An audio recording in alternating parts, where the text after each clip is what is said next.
старшындар жиналып жатыр да бүйтіп, короче. Бүйтіп Құран қалып ғой бізде, короче. Кәдімгі дьявол, андай шашы жалбыраған, андай жүн бар ғой үсті. Анау бүйтіп андай окошкадан бүйтіп қарайды ғой, короче. Бүйтіп қарайды, көзі қып-қызыл ғой. Стеклоны сындырады да, ана құтақандай жаңа окошкадан шығады ғой, короче. Бүкіл врачтар, мен оллахи коллюторда жүрмін ғой, короче. Бірақ басталып жатқан жоқ, пока бүйтіп ұйықтап жатқан ситуация болды да, сөйтіп қап-қара бірдеңе деп жауып алады ғой мені. Еще басында андай бастады. Дейтін звукпен басталады басында. Мен бір кезде басымды көтеремін ғой, короче. Басымды көтерсем, 3 аппақ бірдеңе отыр ғой аяқ жағымда. Қолдары қап-қарадан тырнақша. Тырнақтар қап-қара екен. 3-ші комнатаға кірмей қойшы, пока тыныс алғанша дейді ғой. Кімге звондап жатсың дейді, терін сайта жата ғой бүйтші. Иттің басына өткен ана қыз оянады. Біз қаяқтан өтіп жатырмыз деп сұрайды ғой. Доча, бірдеңе болды ма, не болды десе, маған ештеңе болған жоқ, мен жыныстық қатынасқа түсіп жатырмын біреумен деген ғой. Құжатқа жатып бүйтіп қарап тұр, короче. Не толтырып жатсың дейді ғой. Енді сіздің Даниланы толтырып жатырмын деп бүйтіп қарап қалсам, маған қарап тұр да. Қыз тұрады да, футболкасын бүйтіп көтереді да, арт жағынан дәу пышақты алады. Мынандай аузын айырып тұрып ашады ғой, ананы тұрады да, құй дейді, бензинді құйып жатыр, кәдімгі бензин құйып жатыр аузына. Баса жоқ деймін. Артынан біреу қолап бара жатыр дейді да. Кәдімгі қап-қара болып көрініп тұрып, машинаның артынан лобовой терезе біреу қолап келе жатыр дейді. Тақ деген звуктар шығып жатыр дейді. Жаңағы қыз дейді, жүгіріп келе жатыр дейді, машинаның артынан қолап. Әйел көргенде жаңағы водительге жабысып алған ғой, 200-210 кетіп бара жатыр. Анау қалмайды дейді. Бірақ үй жағы тупик қой. Ема. Дальше кете алмайды, айдасың.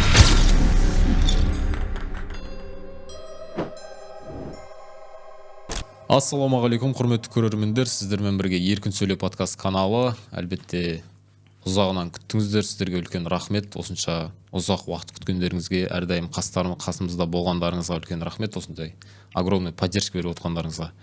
Енді бүгін бізде керемет подкаст болады.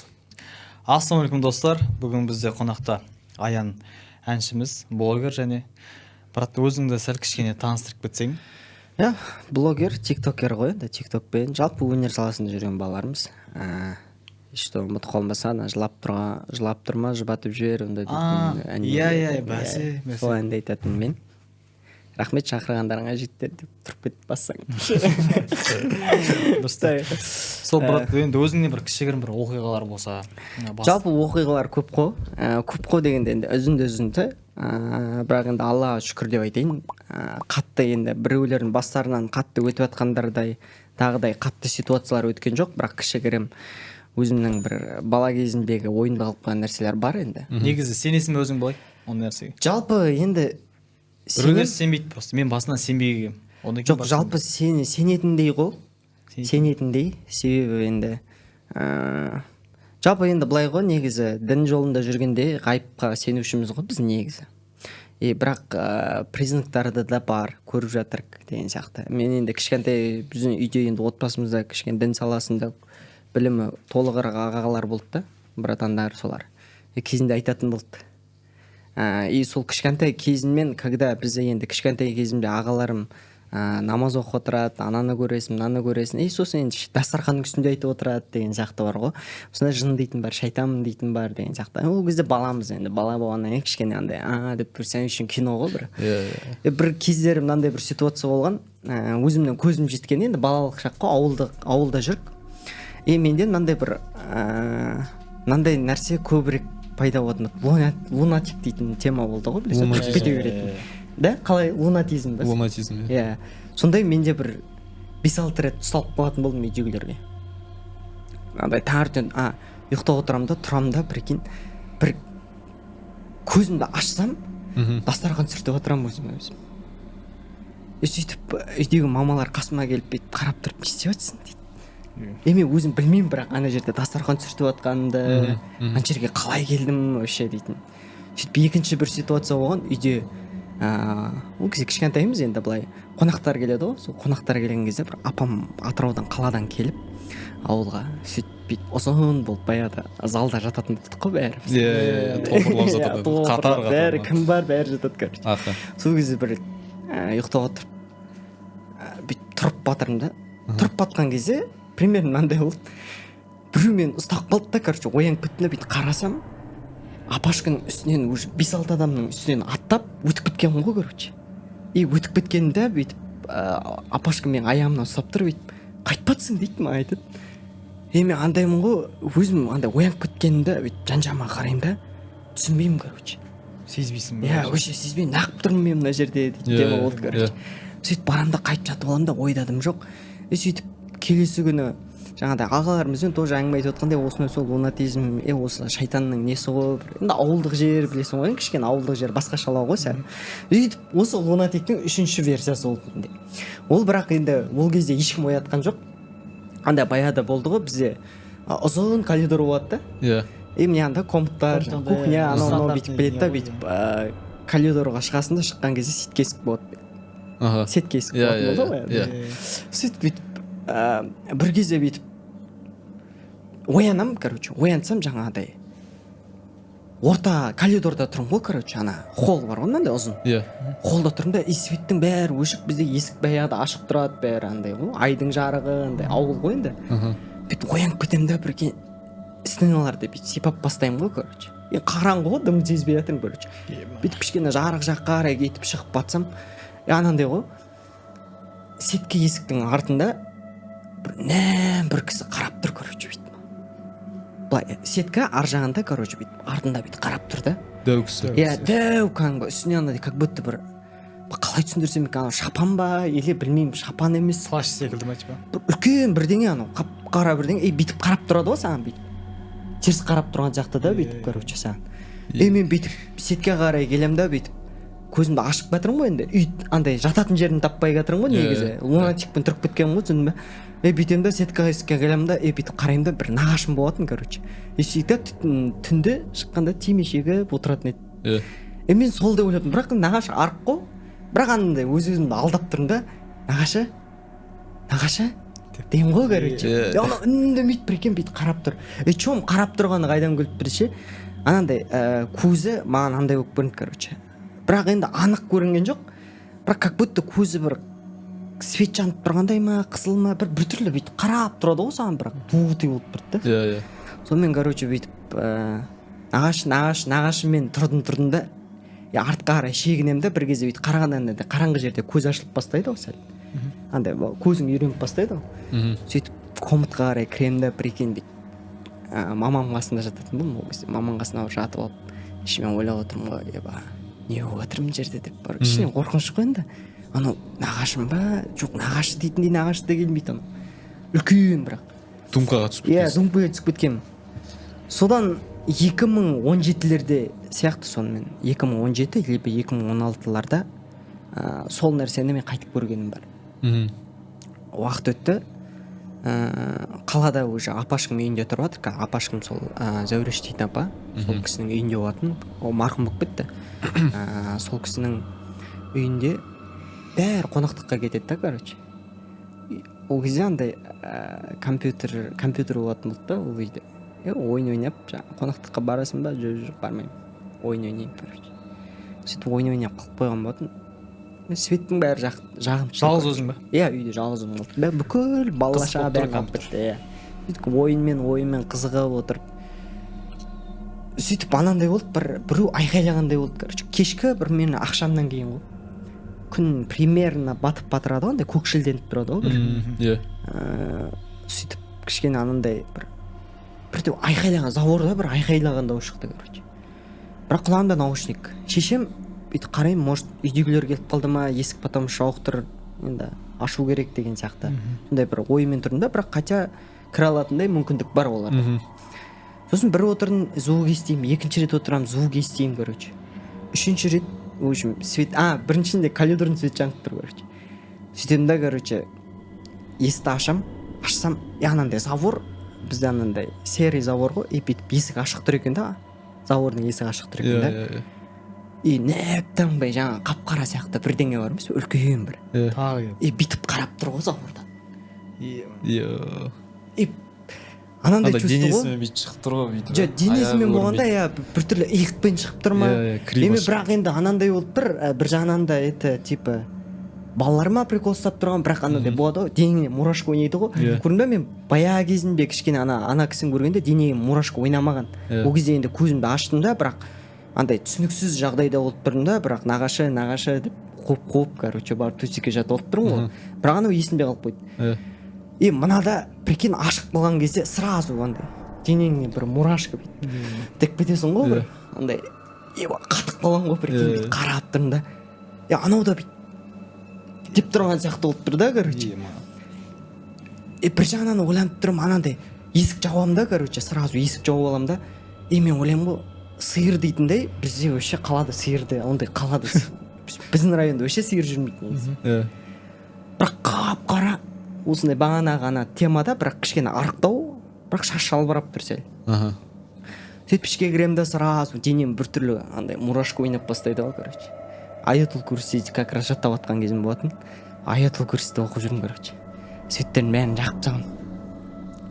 Сөйтіп ішке келемін де отырамын, анау біртүрлі короче андай как будто денемде бірдеңелер жүрген сияқты болып сезілді короче. Андай болады ғой бір чувство, как будто андай өз-өзіңді управлять ете алмай қаласың ғой бір андай. Андай кішкене анандай құттай бүйтіп қолыңда қарасаң дірілдеп бастайды короче.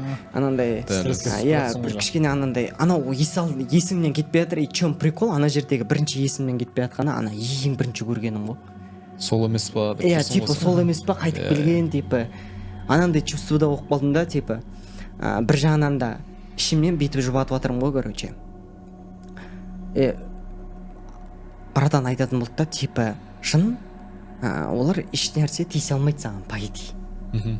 Ну типа физически саған ештеңе істей алмайды. Факт қой ол негізінде. Бірақ енді андай қорқыту, үркіту арқылы сені жалпы адастыруы мүмкін да, типа қорқынышқа алып келеді, ана келеді. Бірақ ол кездерде мен айтайын ба, неге десең, қорқынышты киноларды қатты жақсы көретін болдым. Мен сол оқиғадан кейін өмірімде қорқынышты кино қараған жоқпын. То есть өмірімде дегенде соған дейін қарап білдім да. Содан кейін вообще қорқынышты кино дейтін нәрсені тоқтатқанмын. Не в том, что типа анандай ойбай мен қорқамын дейтінде емес. Жалпы даже бүйтіп қарасам да мен оған қорықпаймын. Бірақ в том, что ол анандай екен да, психологически неге әсер етеді негізі. Жалпы. Себебі солай дайындайды ғой негізі. Жалпы қорқынышқа бұл кинолар арқылы көп нәрселерді бізде дайындайды негізі. Көп адамдар бүйтіп мына қорқынышты киноларды қарап қит етсе қорқып кете береді да. Не үшін қорқады деген кезде ол сол ана киносындағы ойында қалып қойған персонажды елестетеді ғой.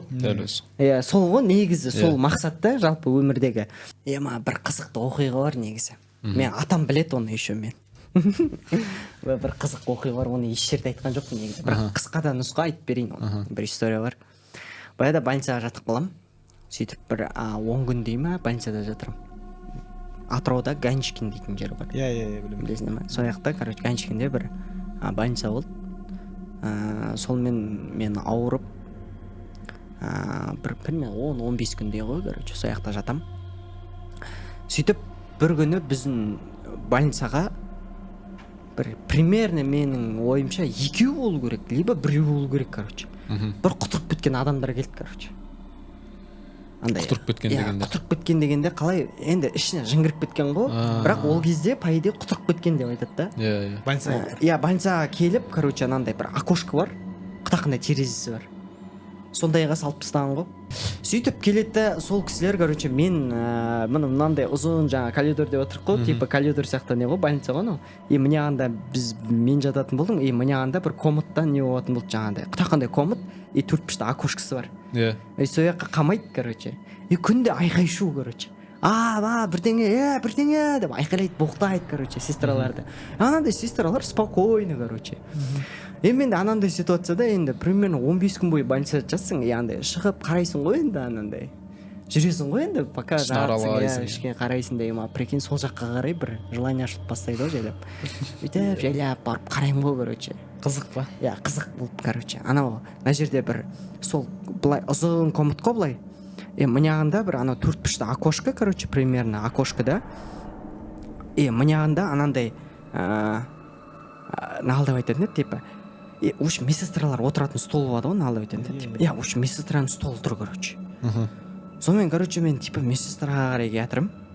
Сосын маған медсестра апа айтты, типа, бар кет комнатыңа жат деді, короче. Бірақ мен анандай типа еркелеп короче жоқ деп ананы көргім келіп батыр да просто. Күнде айқай шу. Күнде кешке қарай құтырып бастайды. Бірдеңе деп, не туралы айқайлайды деймін да, боқтай ма? Андай боқтайды, бірдеңе врач, бірдеңе өлең айтады өзіме өзі короче, андай бірдеңе жада дейді, қасындағы бірдеңе жатшы дейді ана қасындағысы. Сол қасындағысы короче сау болып шықты ма, өшім қасындағысы кетті. Өзі қалып қойды. Сөйтіп мен барып қараймын ғой, прикинь. Мен сендер айтайын, кинодағы өтірік емес, мен бүйтіп қараймын ғой короче. Анау бүйтіп анандай окошкадан бүйтіп қарайды ғой короче. Бүйтіп қарайды, көзі қып-қызыл ғой. Андай болады ғой бір анандай көзі бар ғой. Мына жерлер ісіп кеткен болады ғой, бір анандай мына жерлер ісіп кеткен да, көзі қанталап кеткен болады ғой. Сондай болып бүйтіп деп қарап отыр ғой короче окошкадан. Мен андай деймін да короче кішкене тітіркеніп кетемін да, прикинь, барып жатам ғой. 2 күн өтеді, 2 күннен кейін прикинь ана кісі құдай ғой. Стеклоны сындырады да бүйтіп. Обедтің примерно 4-5-тердің шамасы стеклоны сындырады да, ана құтақандай жаңа окошкадан шығады ғой короче. Бүкіл врачтар, мен оллахи коллюторда жүрмін ғой короче. Сөйтіп коллюторда жүремін да, бірдеңе тарс етеді короче. Анау бүйтіп неден түсіп жатыр ғой короче, бірдеңе деп, окошкадан түсіп жатыр да. Бір кезде бәрі андай ғой короче. Деп жатыр да. Мен ана врачтың короче несін ұстап алған ғой, халатын ұстап алған да. Еске қарай, сыртқа қарай шығып батырық қой бүйтіп короче. Бүйтіп сыртқа қарай шығып батқан баспалдақ қой былай. Сөйтіп баспалдаққа құлаймыз ғой короче бүйтіп. Деп құлап бүйтіп ана жаңа врачтың бүйтіп в общем көтенші жағын құшақтап в общем басымды көтермей жатырмын да. Бір кезде басымды көтеріп қойсам жаңа кісі бүйтіп үстімнен аттап заурдан шығып кетіп қалды да короче. Сөйтіп сондай случай болған, ашарашна короче бәріміз ішке кіргізеді, короче апашка ана видео айтады короче, жаңа сестра айтады, мынау менің көтеніме тығылды деп. Сөйтіп прикол ұстап айтып отыр да короче. Сөйтіп ана кісіні ұстап алып келеді, талпа менттар болды. Сөйтіп бір күннен кейін укол салып өлтіріп тастаған, в общем не істеп жүрген ғой короче. Адам болмайды деген. Адам болмайды деген шығар бәлкім деп. Бірақ енді шынымен де қарасаң, бұл енді құтырған дегеннің өзінде де бір жынның признагі ғой олда да. Менің ойымша деймін да. Себебі не может быть, даже құтырып кеткеннің өзінде де есі ауысып кетті дегеннің өзінде де. Ол есі ауыспайды құтырғанда, негізі су ішемей қалады ғой. Жалпы ол ауру болуы мүмкін бәлкім да. Типа ауырып андай бір құтырған ит істесе бар ғой, адамға суық су түсуге болмайды. Егер су түсетін болса өліп кетеді екен оказывается. Өліп кетеді, суға өліп кетеді, ветерға шыдай алмайды. Жел ұрса андай күйіп кетеді короче. Сондай екен.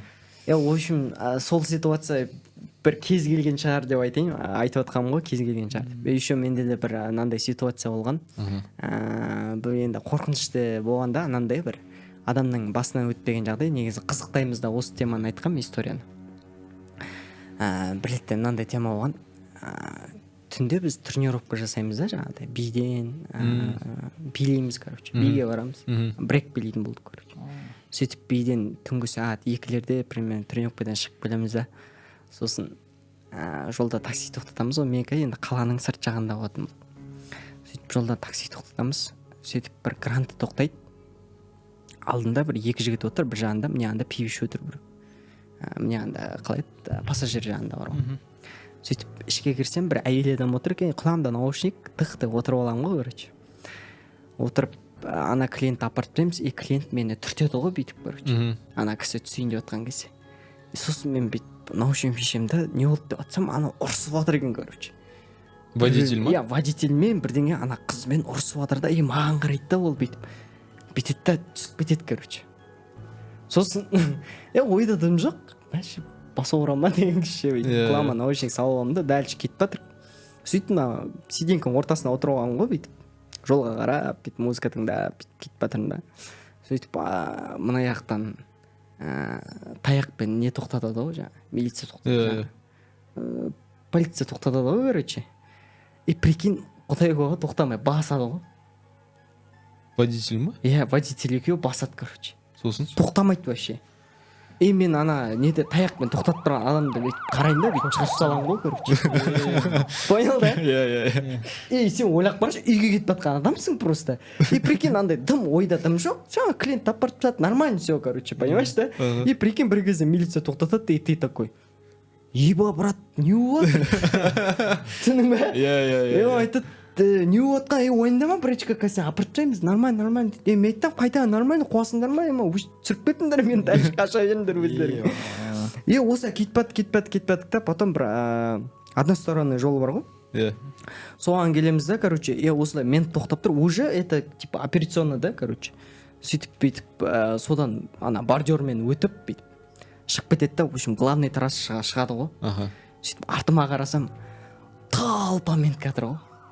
Милициялар толпа кәдімгі андай из фильма бар ғой, мигалкасымен кәдімгі прям вау болып батыр да. И у меня ана жақта страх, даже ана жерде жаңа болған ситуация бар ғой, каждый жынды көрдің, ананы көрдің, это фигня болып қалды. Это потому что там уже конкретно, когда сен жын көрген кезде калим айта алмай қаласың ғой. И там ана жақта кәдімгі прям ля болып жатырмын ғой, короче. И мен андай сиденьканы құшақтап алғам да, бүйтіп сиденька ұстап, ма, братан, сендер қуасыңдар ма, мен тастап кеттіңдер, болып жатыр, короче. И бағана бордюрдан соқтық қой біз, туф деп. Жолдың шетінде соқтық қой, бүйтіп бағана өтіп кетті ғой, односторонний жолдан. Сөйткенде бағана мыняқ бірдеңе тарсылдап кетірді да. Сөйтіп бүйтіп терезеден бүйтіп қарасам, түнгі сағат примерно 2-лердің шамасы болды оқиға.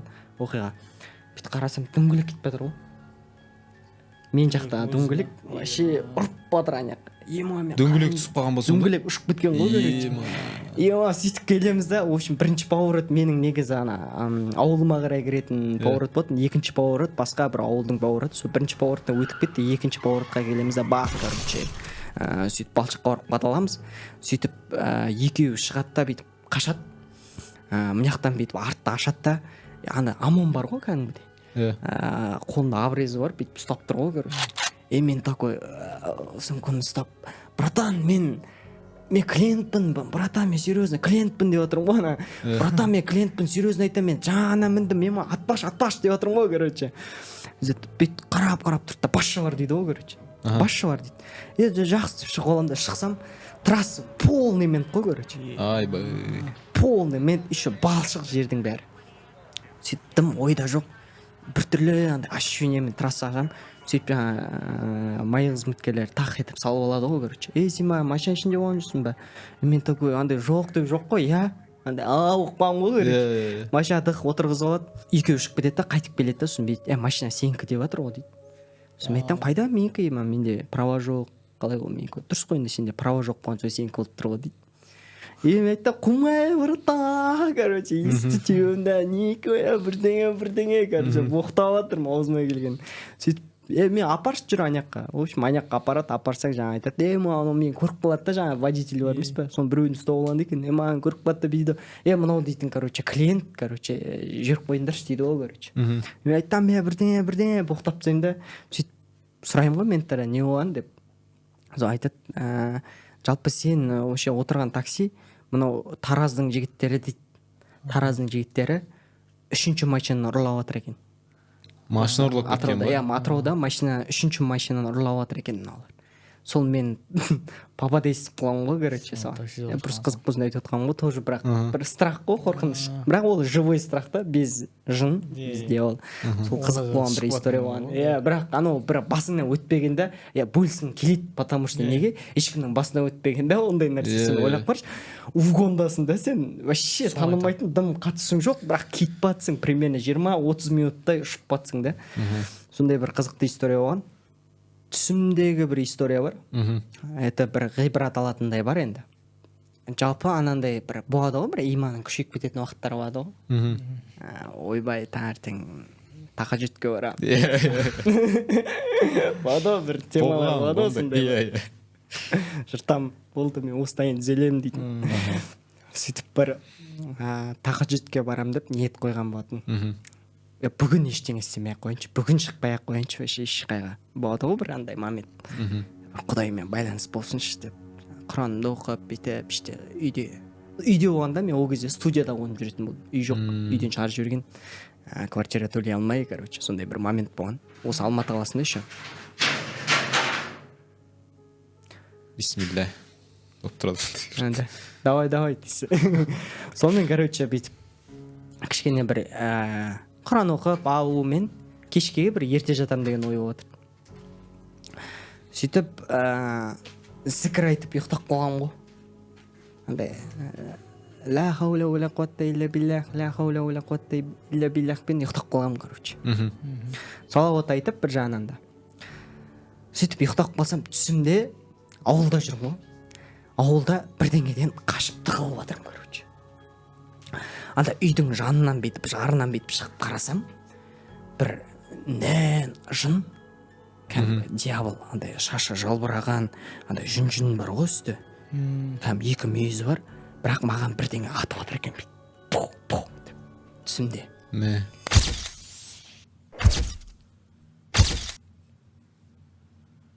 Прикинь, анау бет стенаға тиіп жатыр да, кәдімгі қадалып жатыр да, короче. Мен шыға алмай қорқып отырмын, короче. Анау тақ, нән, анау өзі үлкен бір тақ атып жатыр да түсімде. Сөйтіп, мен ана не істерін білмей жатырмын да, короче. Сөйтсін, ла илаха иллаллах, Мұхаммед Расулаллах, ла илаха иллаллах, Аллаху акбар, Аллаху акбар, Аллаху акбар, ла илаха иллаллах деп, короче, зікір айтып жатырмын ғой. Сен оған атака жасап отырсың уже. Типа мен зікірмен атака жасап отырмын. Анау маған бүйтіп деп атып жатыр да пушкамен, короче, түсімде. Сөйтіп Құдай куә ғой, Алла куә ғой. Сөйтіп, я Алла, я Рабби, көмектес, я Раббым деп жатырмын да, субханаллахи ва бихамдик, субханаллахи азим деп айқайлап отырмын, короче. Сөйтеді да, уаллахи айтайын. Нән бір бас шығады ғой бүйтіп. Нән бүйтіп түсімде бас шығады, кәдімгідей бас бар ғой. Андай бір. Енді менің бірақ ойымда бір періште деп ойладым бұл.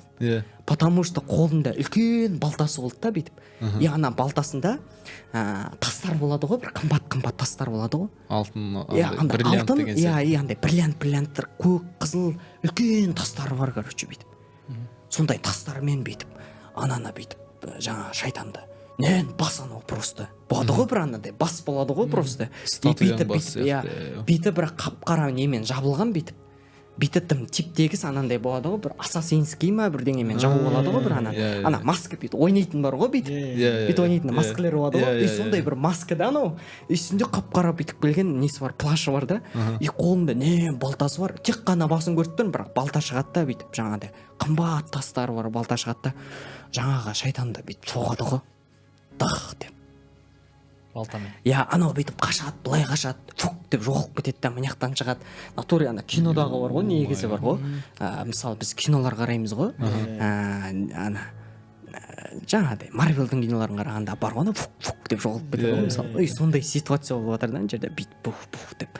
Сөйтеді да жаңағы нәм балтамен келеді да бүйтіп үстінен соғады ғой. Бух деп. Анау бүйтіп жаңа шайтан кішірейіп бастайды ғой. Ұрған сайын кішірейіп бастайды да, ана кісі бүйтіп жаңа нен білмеймін енді не екенін айта алмаймын енді. Періште деп те айта алмаймын, бірақ менің өзім сояқта жоспарым бойынша ол періште болды. Ойым бойынша періште болды. Періште болды. Сөйтеді да, анау бүйтіп жоқ болып кетеді да, мына кішкентай болады да, бүйтіп анандай Маугли сияқты жүреді ғой, короче. Сөйтіп мен бүйтіп шығамда, мен артқа қарай қашып батырмын да, мен бірақ аузымнан зікірім тоқтамай жатыр да, короче. Анау маған қарай кетір бүйтіп, короче. Маған қарай бүйтіп, андай болады, Мауглилер сияқты ғой. Мен бүйтіп андай ішінен чисто білмеймін не екен, ла хаула ва ла куатта илля биллахты айтып отырмын да, чисто. Соны айтып отырмын да, мынаяқта мен Сұңқар дейтін дос балам бар. Ол Сұңқар дейтін дос бала вечно телефонда отырады. Мен каждый раз айтатын болдым, досым телефонда қатты отырмашы, сен қатты отырасың телефонда деп айтатын болдым да. Бұл негізі жаман зиян ғой, негізі телефонда қатты отыру дейтін нәрсе. Вообще телефоннан басын алмайды, короче. Мен айтатын болдым да, досым өйтіп телефонға қатты кіре берме. Жалпы телефонның да ар жағынан да жасап қойған дүниелер бар ғой осы. Бар, Иә, жынға қарсы негізі бүйтіп кейбір адамдар айтады ғой жаңағыдай дуалап қойған дейтін, жаңағы бір сиқырлап қойған видеолар бар деп айтады ғой негізі. Иә, ол шынымен де ғой негізі, бірақ ол біреуге бүйтіп көрінетін шығар, бірақ бәлки бар ол. И сонымен жаңағыдай сол сұңқар дейтін дос балам диванда жатыр да, ауылда бізде сәкі болатын да осындай. И сол сәкінің үстінде жатыр да анау. И сотка деп отыр, короче. И мен бүйтіп андай деп айтып отырмын да, досым, тұр, таста телефонды, таста, ля хауля уля куатта илля билля, таста деймін, бері қарай кел деймін. Анау, короче, бүйтіп келіп, маған қарай, бүйтіп диванға қарай, мен қасыма келіп алады да, короче, бүйтіп. И сөйтіп, ана зікірмен бүйтіп сыртқа шығамыз ғой, короче, заводтың сыртына шығамыз ғой. Сыртына шықсақ, әйел жындар ғой, короче. Талпа, толып кеткен әйел жындар жиналып жатыр да бүйтіп, короче. И бүйтіп қорған қалған ғой бізде, короче. Полный ауыл жындар болып кеткен ғой, короче. Понял? И біз ортада кәдірік та бүйтіп бір-бірімізден зікір айтып батырық, короче, ля хауля уля куатта илля биллях, ля хауля уля куатта илля биллях деп.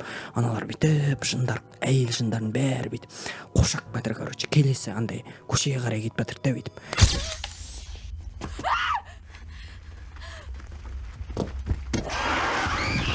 И бүйтіп бір кезде, короче, менің что-то күшім таусылып жатыр ма? То есть зікірімнің күші таусылған сияқты болып, бір мынандай болып жақындалып бастайды ғой, короче, бір-бірімізге. Аналар уже жақындап бастайды да. И мен ля хауля уля куатта илля биллях деп көзімнен атып, құдай оянып, аузымнан зікір тоқтамай жатыр екен да, короче. Тұрсам да ля хауля уля куатта илля биллях, ля хауля уля куатта илля биллях деп бүйтіп сағатқа қарасам, тахаджудтың кіретін уақыты болып жатыр екен да. Будильнигіме примерно 5 минут уақыт қалған ғой, будильник соғуына. 5 минут уақыт қалған. Атып тұрамын да, жаңағыдай дәретімді алып ағуымен, как раз бізде мешіт жақын болды, мына Омар Әл-Хаттаб дейтін мешітті білесің ғой да, жоғары жақта. Сол жақта мешіт жақын болды бізде. Сол мешітке барып ана нәрсе бүйтіп ойымнан кетпеген ғой, короче.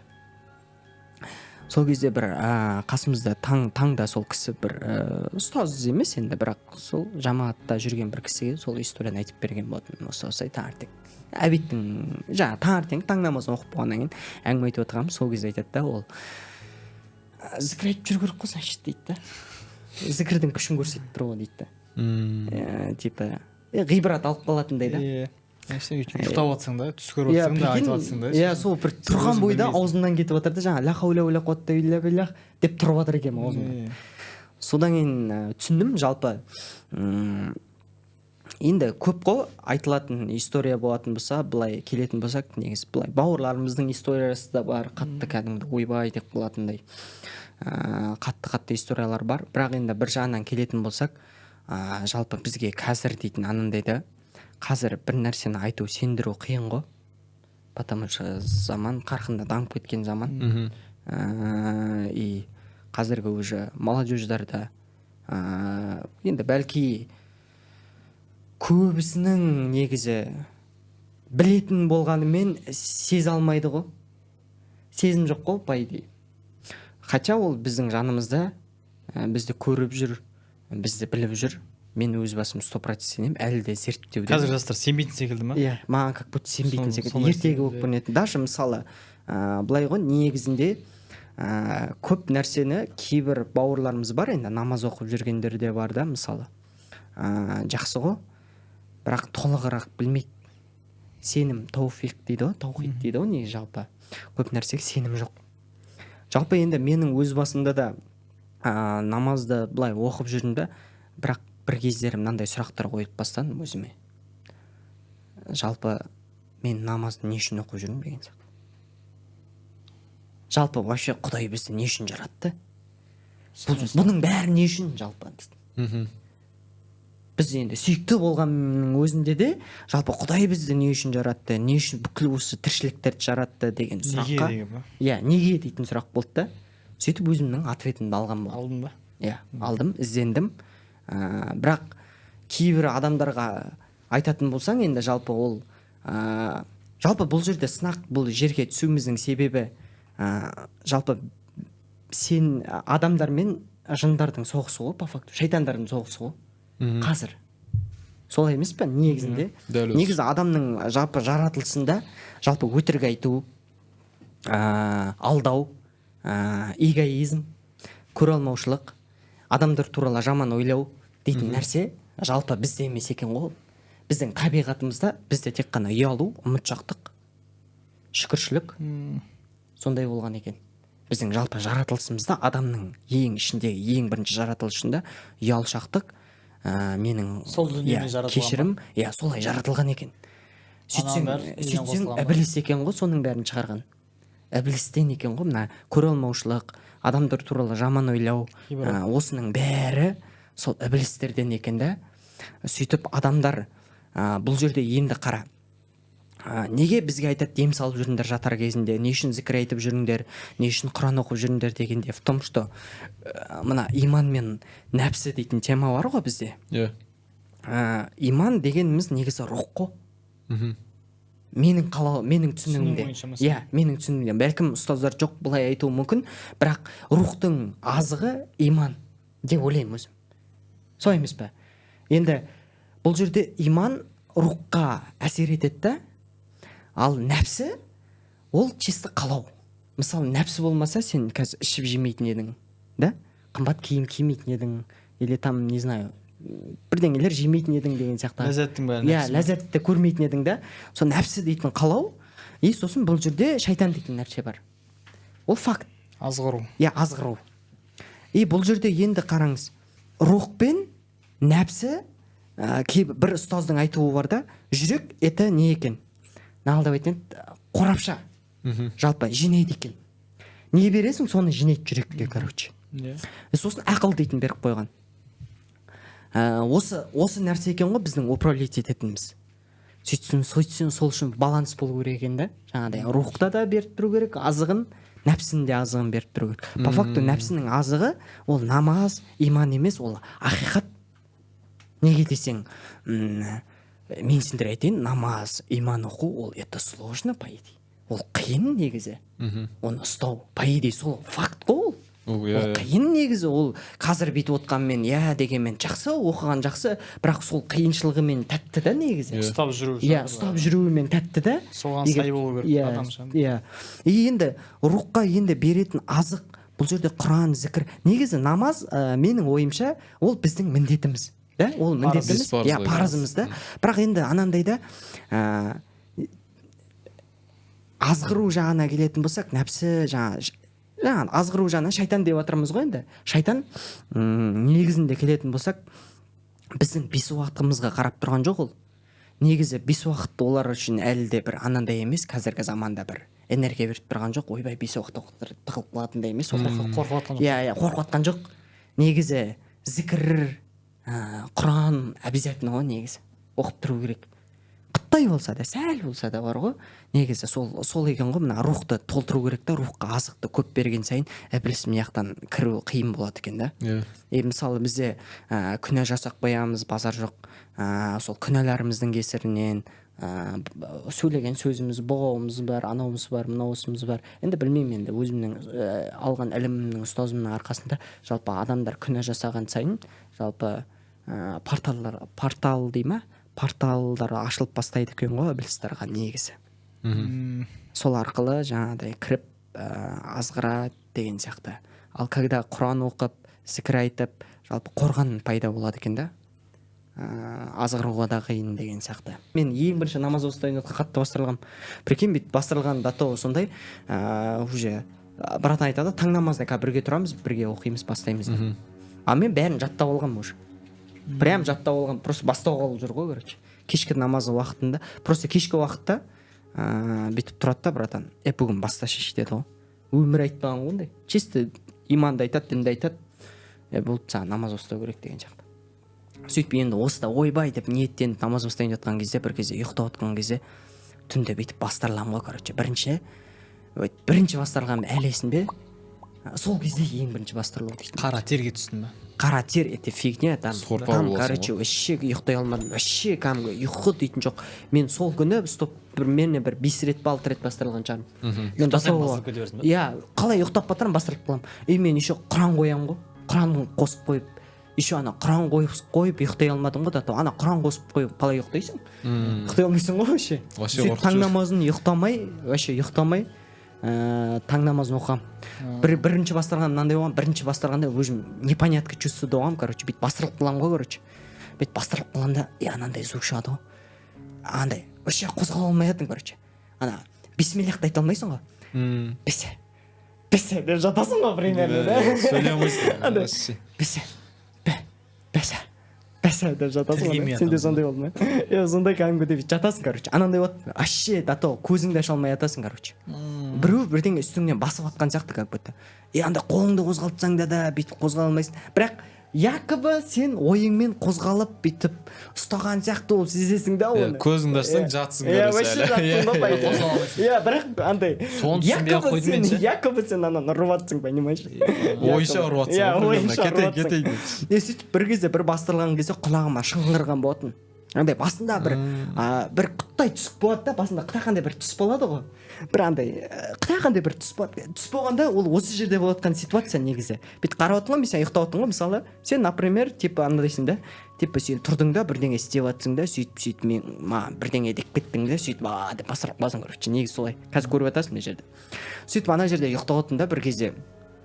Аняқта ағам дәрет алуға ма бірдеңе тұрып жатыр ма бірдеңе болып жатыр, короче. Движение не естіп жатсың. Движение естіп жатырмын да, сөйтіп бірдеңе деп айқайлап жатыр. Жеңгешкі ма бірдеңе айқайлап жатыр да, ой мамочка дейтін, андай бір шошу болады ғой мамаға, андай жеңгешке шошаған андай, ой мама бірдеңе дейтін болады ғой. Сөйтіп бірдеңе шошып келеді да, бір қап-қара бірдеңе өйтіп келеді да, тық бүйтіп. Бірақ бастырылып жатқан жоқ, пока бүйтіп ұйықтап жатқан ситуация болды да, сөйтіп қап-қара бірдеңе деп жауып алады ғой мені. Айбай. Жауып алады да, бүйтеді да, короче, анандай болады. Құлағыма бірдеңе деп күледі ғой бір кейін.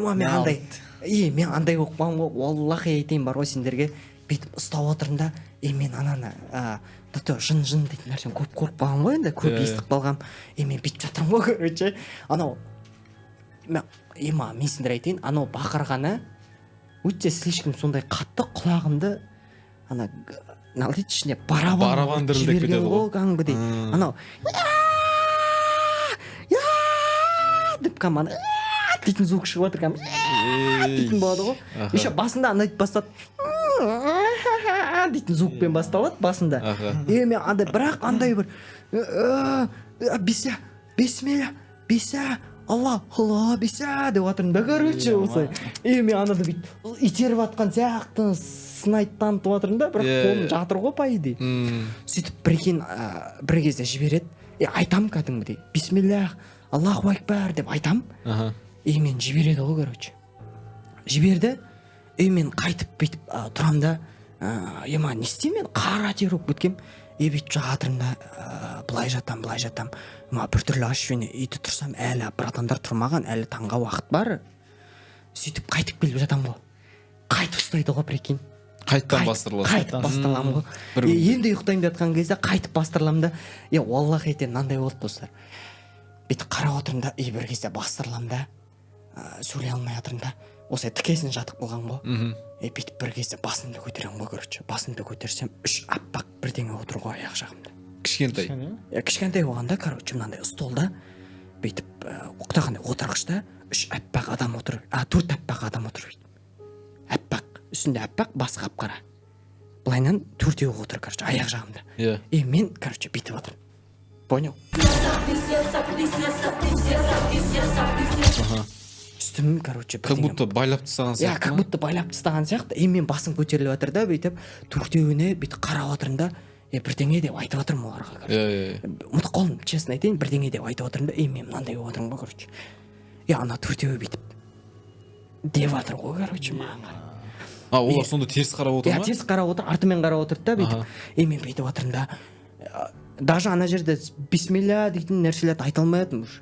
Как будто мен ана жерде болды, өліп қалған адам сияқты болып көрініп отырмын. Как будто сұралып отырған сияқты. Как будто бір, сондай бірдеңе болып қалды. Мен шынымен де ойымда сондай болып қалды уже. Мен андай болып қалған ғой, короче.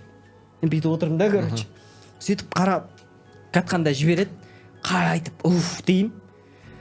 Деймін, сыртқа шығам, короче, ауа жұтам, былай қылам, қайтып келіп, міне енді ұйықтайын деп жатқан кезде қайтып бастырылып қалам. Уже анандай мен бастырылып қалам, уже просто қозғалмай.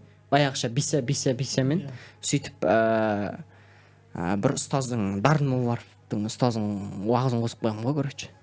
Уағызын қосып қойып тыңдаймын ғой короче. дау тұра Сөйтіп дау тұра емес, ұйықтап отырып сол кезде ұйықтап батқан кезде қайтып бір қысады. Болды, в общем, мен ұйықтай алмаймын. Әлі примерно таңға 2 сағаттай уақыт бар. Мен болды, ұйықтай алмаймын короче. Сөйтем да Құран оқып қосып ұйықтаймын деймін ғой короче. Білмеймін ғой, Алланың қалауымен, может Құран тыңдау бәлкім парыз қылып қойып жатқан шығар да маған. То есть болады ғой, бір дайындау да бәлкім. Құран қосып қоямын ғой короче. Ұйықтамаймын ғой, прикинь. Вообще андай Құран анау негізі ұйқы тартып жатыр ғой. Құран тыңдап отырып бүйтіп жатыр. Білмеймін, бір рахат ощущение кетіп қалған ғой. В общем демалып қалдым. Бірақ ұйықтаған жоқпын. Бірақ демалып жатыр. Ұйқы қысып жатыр. Бірақ ұйқы қысып жатыр да Құранды қосқаннан кейін ба бір андай болып қалдым. Релакс болып жатасың. Релаксте жатырмын да. Болды, осы таңда оқып ұйықтаймын иншалла деп. Сөйтіп бір уақыттарда таң кірді. Таң оқып алып жатқаннан кейін барып әдемі ұйықтадым ғой. Сол кезде мен де бір сол кезде емес енді. Содан кейін бір 5-6 күннен кейін ба бір түс көрген болатын. Жалпы түсімде Айша анамызды көріп отыр екен. Осыны айта кетейінші. Бірақ түсімде анандай болады. Ораза айы уақыты. Ораза айы уақытында в общем иман мықтылықпен тарауықпен күшті үйге келіп ұйықтап қалған ғой. Потолок болып тұр. Потолок болып тұр иман. Сенде иман Еще күшті тәтті ол ұйықтап қалған. Тәтті ол ұйықтап қалған да түсімде короче анандай болды. Мен до этого бір ситуация болды. Мақтанғаным емес енді. Бірақ бауырларымызбен бүйтіп отырған кезде бір жалпы история айтып отқан кезде бір историяны тыңдап отырып жылап қойған кезім болды короче. Сол уақытта жылап қойдым короче. Сөйтіп түсімде ұйықтап отырсам Айша анамыздың аяғынан бүйтіп жылап жатыр екен короче. Жылап бүйтіп аяғынан ұстап отыр екен короче. Аяғынан ұстап отырмын да мына жағыма қарасам бір әйел адам тұр екен тоже. Сөйтіп ар жаққа қарасам бір саз үй ма бір. Сөйтсем аяқта пайғамбар саллаллаху үйі тұр короче. Пайғамбар саллаллаху сол жақта бар короче. Мен чувствуымда короче. Сөйтіп мен бірінші Айша анамыздан бірдеңе кешірім сұрап отырмын ба или бір жылап отырмын короче. Сөйтіп жаңа күндізгі дос балаларым бар емес па қасында. Солар бүйтіп мені ұстап бүйтіп айтып отыр. Мынау жылай береді енді сондай жылауық мынау осындай кешіріңіз бірдеңе деп мені тұрғызып отыр короче. Мен бірақ түрін көрген жоқпын. Бірақ етегінен ұстап отыр екен короче жылап. Түрін көре алмадың ба? Түрін көре алмадым. Бас чувствуетім сол екен. Сол екен былай сезіне алдым. Короче андай болады ғой, бір чувство болады ғой, бәрібір бір беріледі ғой Айша анамыз дейтіндей. Примерно осау дедің. Осау дейтін. Сосын ана жақта пайғамбар саллаллаху үйіне қарап тұр екен бүйтіп. Жаңа ішінде пайғамбар саллаллаху бейнесін көрдің бе дейбі тоже. Примерно саз үй болып менің елестеткен бойынша саз үй сияқты болып көрдім да. Сөйтіп ар жағында примерно пайғамбар саллаллаху үйі деп жаңағыдай сондай бір ниетпен жылап жатқан чувство болды сол уақыттар. Сондай бір ситуациялар болған. Қызықты. Зор екен. Мықты. Біз енді бір андай қатты бір бастырылып, мен всегда айтамын, көрмеппін. Сендім осы. Көп адам келіп айтып кетті, жылап кетті атасы. Біз енді скорда істеймін өз басым. Сол кезде бір оқиғалар болады. Біз не көп нәрсе көреміз ғой по идее. Солардың бір оқиғасын айтып берейін. Бізге вызып түседі. Түн қараңғы. Где-то бір 12-ден асып кеткен. Сол 12-ден кейін қызық болады. Әлі әңгімесі. Соң 12-ден асып кеткен бір вызовқа түсеміз. Бір орыс апамның үйіне барамын. Скорыйда жұмыс жасап жатсың Алматы облысы деп айтайын. Нақты қай жер екенін айтпай қояйын, бірақ облыстарында болып жатыр. Облыста уже ауылдық жерлер ғой. Облысында болып жатыр. Сонымен бір үйге шақырады. Бір қыз ауырып жатыр екен деп. Все хорошо деп барамыз. Травма деп шақырады. Мен барамын, өзім жалғыз жүрмін ғой. Барам бір андай үй ғой, короче. Орыстардың үйін білесің ба? Терезелері ағаш, бүйтіп. Анда ағаш өзі бір орыстардың үйлерінің өздері де бір орыс болып тұрады ғой. Қорқынышты ғой. Андай ғой, андай ақ палат па, сондаймен бір терезені жауып қоятын ба? Сондай болып тұр да. Андай реально кәдімгідей барып тұрсың сондай. Теплый ғой, короче, светтер. Сонымен кірген кезде тамақ шашылып қалған. Газдың үстінде шашылып жатыр. Ит күшіктер жүрді, тамақты жеп. Жүреді ғой. Ана үй суық, қыстың күні суық. Сөйтіп біреу шашып тағанда бір апа андай шарф андай болады ғой, жүн шарфтар болады, білесіңдер ма? Қара жүн шарф. Апалар бүйтіп оранып алады, орыстың апалары ше. иә Сөйтіп отырады, қолында таяқта, қолдары қап-қара да, тырнақ ше. Тырнақтар қап-қара екен да. Қап-қараға бояп тастаған ба? Сондай ғой деймін. Сонымен өйтіп отырды да бүйтіп. Балам дейді да, орысша айтады, осылай 3-ші комнатаға кірмей ақ қойшы, пока тынышталғанша дейді ғой. Түсінбеймін ғой. Кім ауырып жатыр дейді, қызым ауырып жатыр еді дейді. Қарайық та апа деймін ғой енді, көрейік не болып жатыр деп сөйтіп. Қазір пока тынышталсыншы дейді ғой. Сонымен отырмын. Сонымен тынышталды бір кезде. Негізі звук шығып жатыр ма еді сол комнатадан? Жоқ, дыбыс шығып жатыр. Вообще ештеңе естіп жоқ. Сонымен апаммен әңгімелесіп айтып, ана жерде телевизор да жоқ, вообще ештеңе жоқ, қап-қараңғы комнатада әңгімелесіп отырмыз да. Өзінің дивандары болады, андай мынандай ше. Теңселіп отырады былай. Соған барып отырады. Мен жерде отырамын. Бүйтіп отырды, короче, осындай қызым ауырып қалып еді, қанап жатыр еді деп айтып жатыр да енді ше. Орысша. Түсіндім да, сонымен жарайды деп болды, кірейік деген кезде апа отырады, өзің кіре бер дейді. Жарайды деймін, есікті ашып кірем. Бір қыз отыр. Вроде нормально да. Сонымен келіп қалайым да. Мына жерінде кішкентай андай кесіп тастаған екен да, мына жерін ше. Мына жерін кескен екен да. Бүйтіп андай тері салбырап тұрады ғой. Сонда сол моментте сол күні кесіп салған болса? Иә, сон кесіп тастаған екен да. Өзі ме? Иә, өзі кескен екен да. Мен суицид жасап отыр деп, мен медбикеге звондайын деп жатқан кезде, кімге звондап жатсың дейді, терін сайтта шырнады ғой бүйтіп ше. Осы жерден тартап, мына жер ашылып кетеді ғой, короче. Кәдімгідей. Тері бүйтіп не істеп қалады. Сонымен тұрмын да, не істеп жатсың, девушка деймін, қумаш деп ше. Звондамай ешкімге, бірдеңе дейді. Қуып кетті анау ше. Түсінбедім. Апа бергенші, қызыңыз қуып жатыр деп. Ішті ма деп анам. Может, алкоголь пайдаланған шығар деп отырмын. Дым ішпейді дейді. Сонымен тұрамын да, не болып жатыр деймін ғой. Сонымен аламын да бинтпен байлап орап қоямын да, сонымен ана кісі уже құтыра бастайды. Анам күшім жетпейді уже. Мен звондаймын. Осылай, что-то жындырып жатыр. Кеп 102 керек деп 102-ні шақырамын. 102-ні шақырған кезде анау деген күші деген көйіп кеткен ғой. 102-нің өзі бүктеп машинамызға кіргізді ғой. Машинамыз кіргізді, біздің машинамыз кірді. Мен система салып, как положено қойып қойдым. Апаны отырғызып алдым. Енді Даниларын жазып отырмын, орыс кісі Даниларын жазып отырып. Бір кезде тып-тыныш болып қалды. Андай, білесің ғой, қараңғы скорыйдың іші, свет, андай көк жанып тұрады ғой, білесің ғой. Жанып тұрады. Сонымен кетіп бара жатырық, бүйтіп тербелең жоқ. Сонымен бейіттің басына өтеміз. Бейіттің басына өткен ана қыз оянады. Біз қаяқтан өтіп баратырмыз деп сұрайды ғой. Біз қаяқтан өтіп баратырмыз дейді. Осындай көшенің басындамыз деп айтқан апа, тоқтаңдар дейді ғой. Осы жерден түсіп қалу керек ма дейді. Қумаш деймін ғой. Ешқайға бармайсың. Бейіттің басынан түсіп қалам деген. Типа көшенің басын айтты да, көшенің басында бейіт бар екен біліп тұр ғой. Иә. Осы жерден түсіп қалуым керек дейді ғой. Мен айтамын, қумаш деймін, қайқа түскен? Мен ответственность алып тұрмын, сен өміріңе ешқайқа түсірмеймін. До конца барамыз больницаға деймін ғой. Енді мен оны травмамен апарып жатырмын. Сөйтіп бір кезде тып-тыныш болып қалды. Жазып отырғанмын документімді. Бір кезде ана қыз шыңғыра бастайды. Деп ше. Андай шыңғырыс қой. Қатынасқа түсіп жатқан шыңғырыс қой, түсіндің бе? Стомдары кетіп жатыр ма? Иә, сондай. Сен тұрады да, балам маған не болды дейді айтады ше. Білмеймін құрсын, не болып жатыр десем. Сен өзіңіз сұрақ көріңізші дейді. Доча, бірдеңе болды ма, не болды десе. Маған ештеңе болған жоқ, мен жыныстық қатынасқа түсіп жатырмын біреумен деген ғой. Сонда немен түсіп жатсың деген кезде, короче, я трахнусь бірдеңе деген ғой, короче ше. Ана жерде ше, айтпай ақ қойын ше, айтыншы. Жаман болып тұр.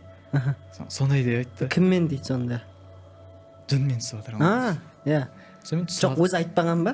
Айтқан ғой. Сөйтіп айтқанды. Сонымен жынысқа түсіп жатырмын дейді.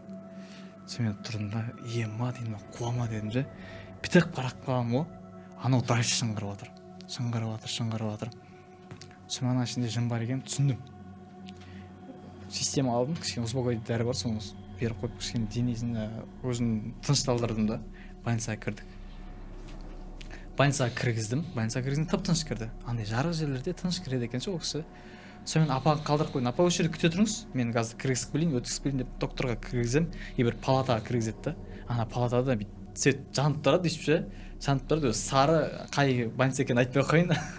Сары да, өзі ескі больницалар болады. Тулский болып тұрады осы. Иә, сондай болып тұрады. Андай ғой. Кафель ғой, ол жақта ше, андай ескі кафельдер бар екен да. Дәрінің иісі шығып тұра ма? Дәл өзі ғой. Дәрінің иісі шығып тұрады да. И сонымен қасына кетпеу керек қой, қарап тұрмын ғой, дәрігерге тапсырғанша. Дәрігер келмейді, қазір келемін дейді, тып-тыныш болып қалды бір кезде коридор. Адам жоқ, үйінде адамдар ауырып жатады, тып-тыныш болып тұр. сол кезде енді жатқызбаймын, ұйықтап жатыр деп ойлаймын да. сосын бірдеңе жазып енді есін біліп жатыр да, сұрап жатырмын, отчествоңыз қалай, үйіңіз қалай деп сұрап жатырмын. Бір кезде бүйтіп қарап қалсам ана кісі бүйтіп тұрып алған ғой, бүйтіп қарап тұр маған ше. тұрып алған Бүйтіп отыр да, андай кушеткада жатыр, кушетка жатып бүйтіп қарап тұр короче. Не толтырып жатсың дейді ғой. Енді сіздің Даниланы толтырып жатырмын деп бүйтіп қарап қалсам, маған қарап тұр да. Сонымен тұрамын, сәл алдыға өтемін.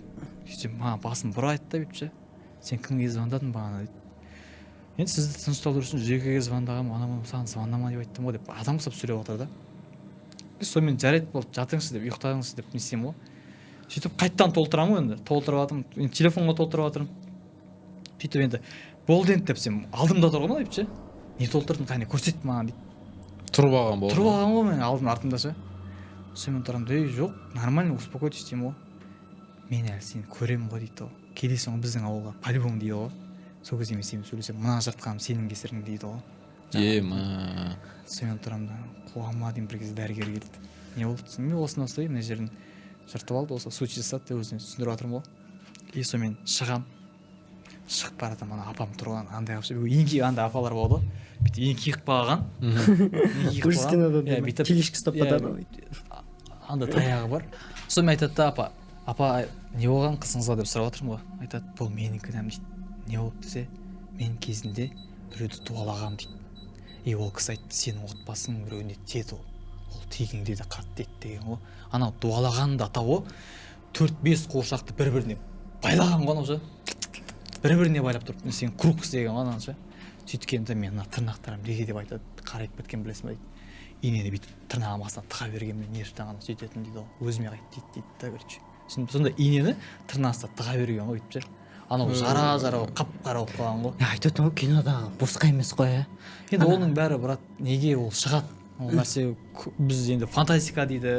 Фантастика шығар, фантастика жайлы бір жақтан біреу өтіп кететін шығар. Но бірақ ана кісі айтады да, тыққам, ана сол нәрсе қызыма тиіп кетті дейді да. Ол менің кінәм дейді. Енді мен осы жерде жылап жатқаным осы мен деп түсіндірді. Сен ең бірінші менде бір сұрақ болып тұр. Сен когда сол нәрсені ситуацияны көріп жатсың ғой енді. Сол кездерде жалпы қандай неде болдың? Бәрі айтады осынша. Жоқ, жалпайсың ба деген әңгіме ма? Жоқ, енді анандай да. Сен ол кезде біліп жатсың ба жалпы жын, құдай? Вообще біліп жатқан. Менде сол сен андай сияқтысың ғой. Андай музыкалық киномен деп артында тұрады ғой бүйтіп. Чо? Не? Вообще дейтін сақтай бар ғой. Дым қуандай дейтін ештеңе жоқ қуан жоқ. Эмоция жоғалып кетіп барады. Вообще ма? Ондай нәрсені көріп мен толтырып жатырмын. Короче, брат қандай ғой, до этого мен оған дейін басында жаным ашып жүрді. Скоро кірген бәрінің жаны ашиды. Одан кейін саған адамдың тірлігі болды. Адамдар енді өте жаман болып кеткен ғой. Тірліктері болды ғой. Соны аяп, содан кейін мен ауырдым. Бір апта тұрмай ауырып қалдым. Содан кейін аямай кетесің бе? Содан кейін андай любой адам айтады ғой. Тас жүрек болып кетеді дейді ғой. Сен андай болып кеткен жассың ба? Тездетіп шығарып бітіріп кетейінші. Үйге кетуді ойлайды жассың сен. Андай қуып жатыр ма біреу, лағып жатыр ма? Қызық емес. Оны осознанно кешке барып ойланасың ше. Ана жын битсе ішіндегі ну долбоеб па десе. Мынау қорықпай ма деп па. Бас ұрам да десе. Мен берсей сәл кішкене маған да десе. Кішкене андай бірдеңелер жасаса бүйтіп. Қойшы десе. Мама қайтты үйге. Толқы жауап береді. Енді сондай болып кетеді, бірақ тас жүрек болып кетесің. Неге медиктер саған андай қатал болып қарайды білесің бе? Сол ғой. Андай уже көретін нәрсені көріп болғаннан кейін уже қойшы. Бұл да бір жын ұрған біреу шығар. Сен ана жердегі бір құттай бір зікір кәлима айтып қойсаң біттің сияқты ғой да. Тарнақ тастайды. Білмеймін. Укол дайын тұр ғой, укол. Ұйықтап тастаймын сразу. Жалпы сен өзің вераңда қалай? Верамда жын дейтін. Сенемін ғой негізінде былайынша. Жоқ, негізінде дегенге қалай болып кетті ол? Жоқ, 50-50 деп сенбеймін ғой. Жоқ, сенемін. Негізі 100% ма? Конечно, өйткені ол тылсым дүние деген бар да. Өйткені ол нәрседен мен көріп тастағам. Көргенде мен өзім жеке басым өзімде болмаған болса да, жаңа вызовтарымда көргем. Өйткені мен ол кезде ең бірінші жауапкершілік адамның өмірі болғаннан кейін ештеңе ойлай алмайсың. Ең бірінші адамның өмірі тірі жеткізуім керек болды деген нәрсе ғана. Өйткені сенде ол нәрсе ответственность болып тұрады любой медикте. Мен жыңғырып көріп кеткен адамды өмірімде бірінші рет көргем. Ауылда көрші ағаның бір баланың ішіне жыңғырып кеткен ғой. Бірақ кездесу бір көршінің үйіне кіріп барамын ғой, короче.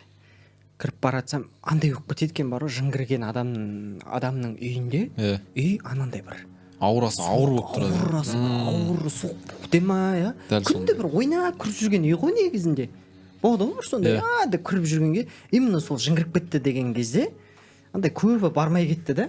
Сөйтіп бір күні білмеймін ауыл астына сәті түсіп қалды да, бүйтіп үйдің ішін кірейінші деп үйреніп қалғансың ғой. Кіріп батырғам, прикинь, анау бүйтіп қарап тұр ғой, андай екен да, нұры кетіп қалады екен көзінің жанары кетіп қалған сияқты болып тұрады. Мынандай мен қарай ма бір түрлі, көзі қап-қара екен, қарашықтар қарайып кете ма бірдеңе. Мен әлі есімде бүйтіп қарап тұр да, бүйтеді ғой маған, уаллахи деймін бар ғой, бүйтіп кірдім да, сетканы қарап тұрмын ғой бүйтіп, сеткадан қараптан сетканы ашам да бүйтіп, аты бейбіт болу керек, бейбіт деймін ғой, короче. Бүйтіп нормальныйсың ба, бейбіт не болды дейтін болады біз ауылда осындай ғой. Не болды саған қуасың ба, не үшін дейтін. Бейбіт десем, ана бүйтеді қарап тұр да, короче. Ана нұры кетіп қалған, уже бұрынғы бейбіт жоқ, короче. Көзі қарашық, оты жоқ, анандай. Маған бүйтеді ғой. Дейді ғой, прикинь. Кіршіш деп тұр ғой маған. Мен андаймын ғой, короче. Кетте қумай. Бақ прикол ұстап тұрмын. Ну, вроде, типа, чуть-чуть қорқып тұрмын. Андай, сеніп тұрғанда да ол кезде енді кішкентайсың ғой, қатты сенетін де емес қой, бірақ анауысы өтіп кетті маған. Бірақ кірмедің сен ол жаққа. Жоқ, кірмедің, тұрасың ғой, мен айтып тұрмын ғой, қумашы, андай. Өзің бергел. Жеше деп сытқа алып кетсең дейді. Бір кісі оған, еще көрші кісі, бір моменттерінде құтырып кететін уақыттар болады екен ғой да, бір жындардың кіріп кеткен кезде бір момент болады екен, короче, құтырып кеткен уақыты болды, короче. Бір кісі сол баяғыда үйге кіріп келген болатын, құдай куә ғой. Ана кісі кіріп келеді да, короче, ішпеген, вообще пелегардым жоқ анада, кіріп келеді да. Ол кезде үйде жалғызбын еще, үйде ойлашы, телевизор қарап жатқан адам ғой, просто өзім жатам ғой. Бір кезде үйге біреу кіріп келеді, көрші аға ғой, короче, кіріп келеді да, аузына сілекей ағып кеткен, короче. Қайда дейді, короче. Андай непонятно да. Не болып кетті дейтін болады ғой, әбет емес күн еще. Тапа-тал түсті. Еще андай төсек қой мынау, бүйтіп жатырмын ғой, бүйтіп қарап отырмын ғой, короче. Түсіндің бе, бәшаңның деп қарап тұрмын ғой, короче. Ау кіреді да бүйтіп, құдай куә ғой, жағамнан ұстап алады ғой бүйтіп. Жағамнан ұстап алады да бүйтіп стенаға бұрып дейді. Мен андаймын ғой. Не болып отыр, короче, андай қорқып кеткенмін де. Қолымнан ұстап тұрмын ғой, анау тастай бар ғой. Бірден ұстасаң бір сезіледі ғой, кетші дейсің ғой. Оны ағаш болып қалған ғой, қолы түсінің бе. Ұстап дейді да. Дейді да, шығып басады ғой. Анау андай болды ғой, короче. Фук. Не болып кетті дейтін болады ғой. Бір анандай болады ғой, қалай деген сияқты. Сен өзің ойлашы, телевизор қарап жүрсің, артына бақтыдан бабақ болады да шығып кетеді, прикинь. Үйге келем да, сосын әбеттен кейін айтам ғой осындай. Бірақ анандай бір ситуация андай қолдан жоқын да, бір андай болады ғой. Ладно. Серьезно болдың ба? Жүре бересің ғой. Кеше папаң ба біреу келіп кетті, айтпай ақ қойын атын. Кеше папаң келіп кетті деймін. Әбеттің мезгілінде мені ұстап алды да, бүйтіп бетіме бірдеңе деді да, лақтырды да басты қуама бірдеңе ғой деп. Басын айтып жүрмін ғой, құрдасым ғой еще. Сөйтсем артынан келіп история тыңдасам, сол кісінің бір ауыратын уақыты моменті болған екен. Қозатын уақыты бар екен. Сенде Аслан қандай бір история бар? Менде енді біреусі өзімнің басынан өткен, біреусі осы өзіміздің жақындарымыздың басынан өткен. Оларда кәдімгідей бала шағасы бар ғой. Үлкен кісілер уже. Енді өзімнің басымнан өткенді айтып берсем, үшін тоже түсімде болған ситуацияда ол. Ұйықтап жатырмын. Бастырылып жатқан жоқпын, бір ұйықтап жатырмын. Бір уақытта андай да, бір көшенің арасымен кетіп бара жатырмын. Қуыс көшелердің арасымен. Лай ана жерше. Быт шығып жатыр, сонымен бүйтіп кетіп бара жатырмын. Сонымен бүйтіп қарасам, алыста трассада машиналар жүріп жатыр, кәдімгідей гуілдеп. Мен трассаға баруым керекпін дедім да. Сонымен сол көшелердің арасымен шықтым трассаға. Сөйтсем, бір орыс жігіт, шашы сары, әлесінде үстіне қара кажак киіп алған, джинсы, ақ кеди, бүйтіп қалтасына қолын салған, сағын шайнап, короче, такси ұстап тұр. Айналаға қараймын, ешкім жоқ, машина только сол имен. Бір уақытта тұрмын ана көшеде, бір уақытта андай болады ғой, кино қарап отырсаң кадрға бүйтіп кіреді ғой адамдар ше. Тура солай кадрға екі қыз кіреді. Көзім кәдімгідей алдына былай екі қыз кіреді. Екеуі бүйтіп ойнап а деп сөйтіп жүрді. Екеуі де орыс, бірақ сары шашты, біреуі сары шашты, біреуі қара.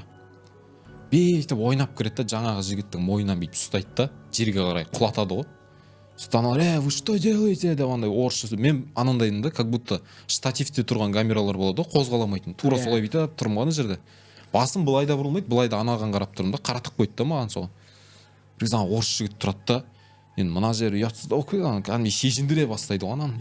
Қа жағын жыртып ше, деп күледі да, ана бір-біріне қарап шешіп, ананы прям джинсиларын бәрін шешіп, кедейін шешіп тастайды. Ана отырады, вы что делаете, тупые, что ли, тупицы, анау-мынау деп отыр. Екі қолына отырады екеу. Біреу аяқ жағына отырады, кәдімгі аяқпен бүйтіп басып алады да, екі қолына бүйтіп отырып алады да. Әкел дейді ғой анаған. Короче, давай дейді. Яғни қыз тұрады да, футболкасын бүйтіп көтереді да, арт жағынан дәу пышақты алады. Мынандай. Сөйтеді да ананы тоқтаусыз пышақтайды ғой. Прям көкірегінен ішіне дейін. Ана дауысты бар соң естісең кірш деп кіріп жатқан қабырғаларына дейін ше. Ана деп жатыр да, аузынан қан кетіп отыр, гүрсілдеп отыр, плотно ұрып тастады ананы. Бірақ ана тірі жатыр. Не істемейді андай. Мне больно деген нәрсе жоқ, уже понятно да, анағанда ше уже өліп жатқан. Аналарға қарап жатыр бүйтіп бір кезде тұрады да, принеси дейді да. И мен ойлап тұрмын, не мынау бензопиламен ұрайын деп жатыр ма деген сияқты. Қыз кетіп қалады, ана қыз әлі пышақтап жатыр. Сөйтіп бір кезде тоқтатады да, принеси быстрее дейді. Жаңағы қыз бүйтіп қайтадан кіреді да, қолында канистр бар, темір канистр. Сонымен бүйтіп шайқалып кәдімгідей естіліп жатыр, бірдеңе бар ішінде. Тұрады да, аузын аш дейді ғой. Аузын айырып тұрып ашады ғой ананы. Тұрады да, құй дейді, бензинді құйып жатыр, кәдімгі бензин құйып жатыр аузына. Баса жоқ деймін. Анау бензин аузынан құйылып, пышақтаған жерлерінен шығып жатыр ғой.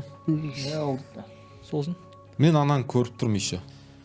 Құйып жатыр, ана деп жұтып жатыр бір уақытта аузына толтырады да, аузын жауып тұрады, аузы деп жатыр ғой. Жап дейді да, аузын жауып тұрады да, артынан кеуіп алады да, аузын аш дейді, ашады, кеуіп тастап жібереді ғой. Сосын Ал шеше, полный жанады ғой, ана іш құрылысымен. Осы ма айқайлап жатыр, айқайлайды, аузынан от шығады кәдімгідей. Андай зажигалкалар болады ғой. Просто жанып тұратын, андай кш деп жанады. Тура солай ше. Интенсивно давлениемен жанып жатыр ғой. Кәдімгідей жатыр, екі қыз аха дейді, бірақ мені көрмейді да, дальше кетіп қалады. Ананы әлі көріп жатырмын, ана бүйтіп жатыр, аузын жауып алған, аузын ашып айқайласа, аузынан от шығады. И ішінен де былай от шығады да. Айқайлаған сайын от күшейеді, бүйтіп шығады, қиналып жатыр. Аузын жапса, от бүйтіп жоқ болып кетеді, короче, іші жанып жатқан көрініп отыр. Ішінен жанып, шоқ болып сол жерде бүйтіп қатып қалады ғой осылай. Осыны оянып кетеді. өртеніп болмаса қарап тұрмын. До конца қаратып қойды. бар ғой, да. Бір анандай видео көрдіңдер ма? Балконда бір адам үйі өртеніп жатыр. Иә, бүйтіп отырып қалады ғой. Иә. Анау дейтін, айтшы. Бас өртеніп жатыр ғой, брат. Сен ойлашы, денең өртеніп жатыр да. Анау сезіп жатсың да, ойлашы. Ең ауыр азапты өлім өртеніп өлу. Менде сондай ситуация болған. Бір үй өртеніп жатыр да. Таңғы қыс қой, таңда өртеніп жатқан ғой. Өртеніп. Сол үйге кіремін ғой мен еще. Үйге кірген кезде мынандай вот МЧСіз кірмеу керек та, бірақ ана жерде мен ошибка, мен ол кезде бірінші жылдары кіріп жатырмын да. Орыстар соткаға түсіре бастады. Орыс кісілер алып түсіріп кір, сен кіруге міндеттісің, ішінде адам отыр, құтқару керексің. Үй өртеніп жатыр. Сен үстінде нең жоқ. Формам тұр. Не форма? Скорин форма. Скорин форма. Скорин, бірақ андай емес қой. Сен кіру міндеттісің деп кім айтты саған? Орыстар. Соның үйдің иелері ма сол? Иә, үйдің туысқандары айтты. Мен түсінбей тұрмын да, бұл адамның өмірі болған екен, құтқару керек, орыс па, қазақ па, қарамайсың ғой. Адам ғой, сен бұл. Соны барайсың да, ит болса да құтқарасың ғой. Бірақ айтады да, ана ішінде адам отыр, құтқару керек. Давай дейді. МЧС күтейік деймін. Жоқ дейді. Өліп қалса сенің үстінен короче жазамыз дейді ғой. Все, хорошо деп тұрдым да, курткамды киіп алдым да. Хотя екі адам жүріңдер деймін. Бірінші кіріп алып көремін ғой. Бір комната, үшінші комнатада аға отыр ғой, бүйтіп төсекте отыр екен, бүйтіп дәу кісі екен, бүйтіп отыр. И мына жағы өртеніп жатыр екен да. Полный мына стенасы өртеніп жатыр. И сонымен болды онда екі адам кірейік, алып шығамыз деймін ғой. Смело деймін, шарф орап алайық деп шарфты алып ораймыз да басыңды тіке көтерсең уже мына жағында қою ана бұлттар болады ғой қап қарашы қоп қою ше сондай густой дым болып кеткен ғой уже дым тұр да короче ана не шықпайды не төмен түспейді да сол жерде тұр да бір ауада қалқып тұр да басын көтерсең уланып қаласың и сонымен кірген кезде кеттік аға деп қарасам уже ортаң бөлігі жинасам аға екеуі жоқ анау орыс екеуі сонымен отырамын енді болды құтқарып алу керек деймін да анада дәу қалың куртка бар екен де бүйтіп отыр екен бетіне қарасам андай бүйтіп болады бір кинолар болады ғой өрт жанып жатқан кезде быжылап жатады и мына андай теплый болып тұрады ғой денесі ыссы да қыстың кезі ғой сөйтіп мына жағы еріп жатыр екен балқып адамның мына жері балқып жатыр екен да короче мына жерде жатып қалған ғой ол неден болған десе өрт темекі шеккенді лақтырып жіберген ғой терезеге сол кісі ма сол кісі сондықтан темекі шекпеңдер иә сөйтіп мына жер балқып ағып жатыр да ана көзі ағып кеткен короче ағып жатыр екен сонымен қарасам мұрнынан қан аққан дәу кісі ғой аға деймін есін жимайды айналдырамын мына желкесіне курткасын аламын да тартып шығарамын да шығарып жері күйіп кеткен күйгенде балқып күйіп түсіп кеткен ғой мына жағы полный ше ағып қалған ғой короче бақырып жатыр ма или қалай эмоция жоқ анау талып қалған секілді меніңше ұйықтап қалған сияқты бүйтіп отыр сөйтіп отыр екен да сонымен тұрамын да тартып шығған екен уже өзім әлсірей бастадым сонымен көмекке шақырамын көмекке келіңіздерші хотя бы ес босалдыртқан шығармын деп давай деп сонымен шығардық қыстың кезі сразу свет жақтық та далаға сразу шешіндіріп жаңағы бәрін емдеп жатсам құлақтан көзден мұрнынан қан ағып кеткен екен да ана кісінің ше болды ма кетіп қалған екен да ана бірақ денесі өлген адамның денесі суып кетеді ғой иә бірақ ана сумен суымады деп ана несі дефибриллятормен ұрып жатырмын короче ше ыстықтан просто не істеп ыстықтан қалған бу шығып жатыр адамның ше бірақ мына жағы ағып түсіп кетті да ана кісі өліп қалды көзінен көзі полный мына жағы еріп короче бетің бүйтіп ағады ғой қисайып кетеді ғой иә краска ағады ғой сол секілді ағып кеткен ғой мына жер өртеніп пісіп кеткен ғой құлағы жоқ құлақ пісіп кеткен ғой бірақ құлақтан қан аққан да ол неге өртеніп өлмеді ол ана угар бар ғой сол кісі соған өртеніп өліп қалды бірақ далаға тыр жолдан шешіндіріп тастадым да өйткені енді көмек көрсету керек қой ештеңеге курткама кедергі жасамау керек полный көмек жасап жатырмын қыстың кезі далада тоңып тұрық қой сонымен тұрамын да кетіп қалды мына кісі деймін ғой болды деймін тура семинар ғой далада енді ана кісі жатып өйткені полный қарауым керек қой не болғанын сонымен далада бетін жауып қойдым да МЧСтерді күтіп 102-ні күттім сол кезде орыстар бәрі жылап келген бірақ үйдің түгі қалмады полный өртеніп кетті көз алдымда өтірік айтпай ақ қояйын бір 5 сағат өртенді ғой 5 сағат 8-ге дейін отырдым сол жерде мен таңғы 8-ге дейін таңғы сағат 3:30-да бардым 4-терге таман и 8-де қайттым ғой мен вызовтан жаман иә жоқ жер үй болған өртенген деген жаман угар да жаман сосын мен өзім ауырып қалдым да өзім система салып кішкене мен ана видеодан кейін бар ғой сол алдында көрген бар ғой балкондағы сонымен до конца бүйтіп отырып қарағам үзіп қарағам бүйтіп деп бар ғой сөйтіп андай жайлап көзіңді үйретіп аласың ғой бірінші сосын барып до конца 1-2 рет қарап көзімді үйретіп қарадым да дене дейтін жаман біртүрлі андай ана сондай бір өртенді деген кезде ана есіме түседі мурашка жаман ғой осындай азап бермесін да енді ойлап қарашы ертең тозаққа барғанда осындай болады да құдай сақтасын тозақ отын сақтасын дейсіңдер ау десеші біз жақта тұрады ол кісілер ше бізге жақын тұрады сол кісілер үшін бала шағасымен тойға барған Капчагайский трассамен барған Капчагайский трассамен қайтқан ғой жалпы тойға барып общем сол кісінің күйеуі ішкен кәдімгі ішкен и за рулем отырып кеткен ғой короче жоқ мен өзім қайтамын өзім айдаймын машинаны деп болған оқиға иә бұл да болған кәдімгідей болған жоқ ауылда емес ынтымақта болған сосын жаңағы кісі ішіп алып машинасына отырады да бала шағасын мінгізеді бала шағасын мінгізеді да әйелін мінгізеді әйелі жаңағыдай водительдің жанында пассажирскийде отыр бала шағасы арт жақта ұйықтап жатыр короче ұйықтап қалған тойдан кейін енді любой бала шаға ұйықтап қалады ғой сонымен Капчагайский трассамен ұшып баратпай ма Ауди ғой Ауди 100 трассаға жатып алатын машина ғой кетіп баратқан сонымен Капчагайский трассамен кетіп баратқан жерде жолдың жағасында бір қыз такси ұстап тұр дейді да былай ана өтіп кетіп қалған ғой енді өтіп кетіп қалған сонымен кетіп баратыр сөйтіп бір кезде бүйтіп машинаны айдап баратқан теңселіп бір кезде бүйтіп неге задний зеркалға қараса не жерде тұратын артынан біреу қолап баратыр дейді да кәдімгідей қап-қара болып көрініп тұр машинаның артынан лобовой терезе біреу қолап келе жатыр дейді мынау немене бәле анау дворник ма задний дворник чё задний дворник жоқ сияқты еді ғой менде деп сөйтсе жақындап келе жатыр дейді да анау кәдімгідей жақындап машинаны айналып пассажирский жаққа келе жатыр дейді кәдімгі яндайда деген звуктар шығып жатыр дейді.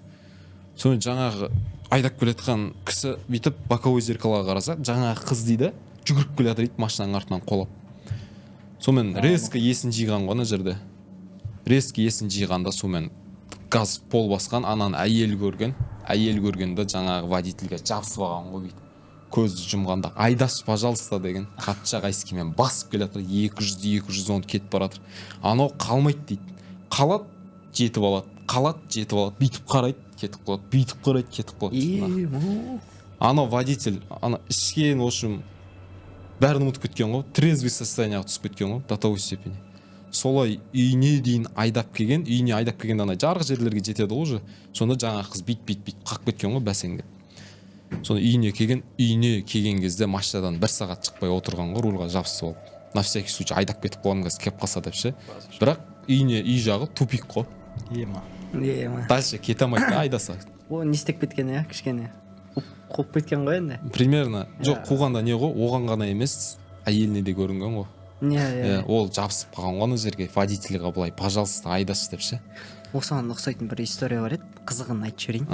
Мен ағамның нағашысы бар иә. Ағамның деп досымның. Досым айтып отыр ғой, короче.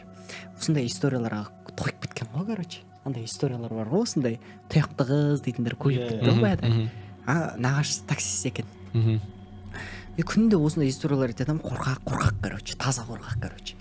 Сөйтіп бір күні қаладан кеткен кезде бүйтіп таксимен кеткен ғой, сөйтіп айнаға қараса артында бірдеңе бүйтіп қап-қара бірдеңе бүйтіп кетір дейді да, короче. Желмен, короче. Қап-қара бірдеңе ұшып кетір дейді, короче. Сөйтіп мына басқан ғой. Вообще қарамай, короче. Деп аңырап отырып қорқып басқан ана историялар есіне түсіп жатыр, короче, түсін бе? Бас үйінің алдына келіп есінен түсіп қараса, короче. Ана күндіз не жасаған ғой? Стек ана ішіне мата жабыстырады ғой, білесің бе?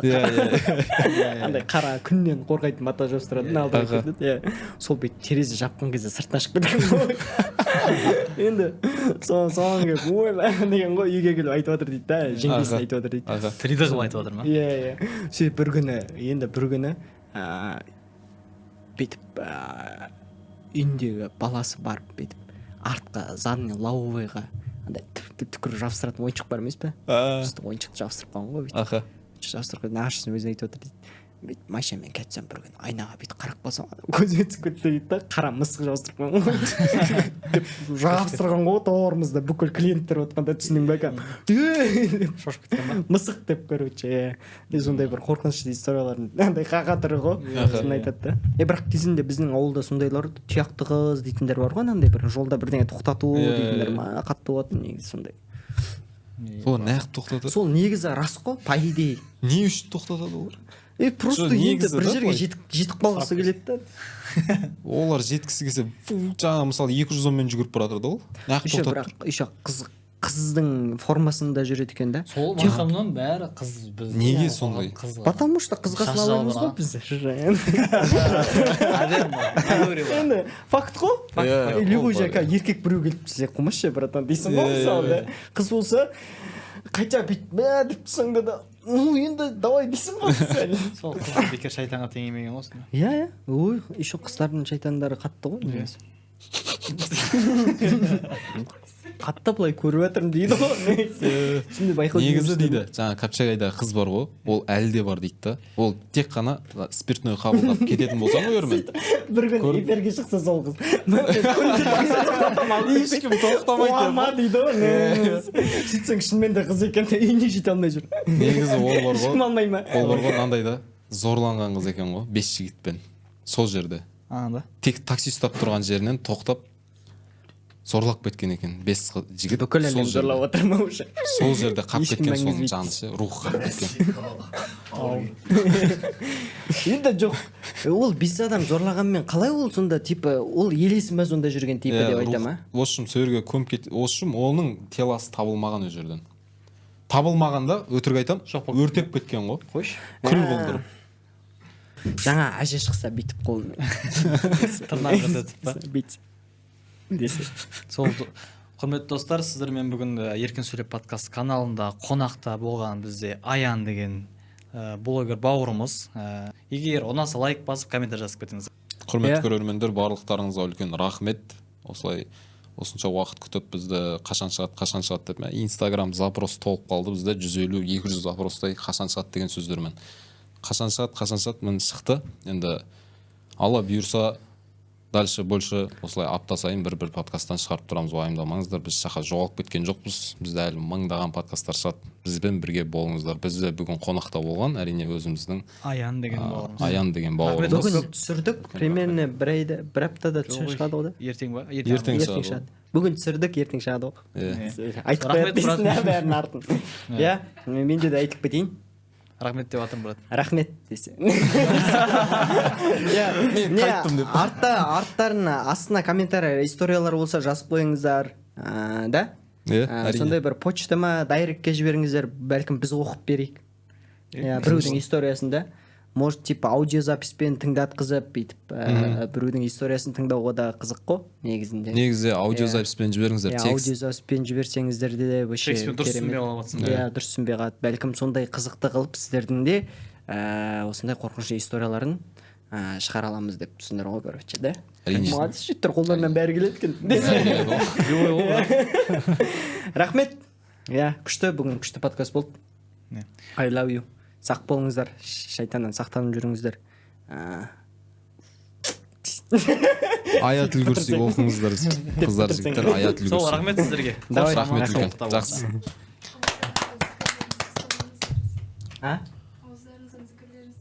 Дұрыс айтады. Ауыздардан зікірлерін тастамаңдар десеңші. Ауыздардан зікірлерін тастамаңдар. Анда айта алмай қалсаң, ауыздардан зікірлерін тастамаңдар. Ауыздардан зікірлерін тастамаңдар.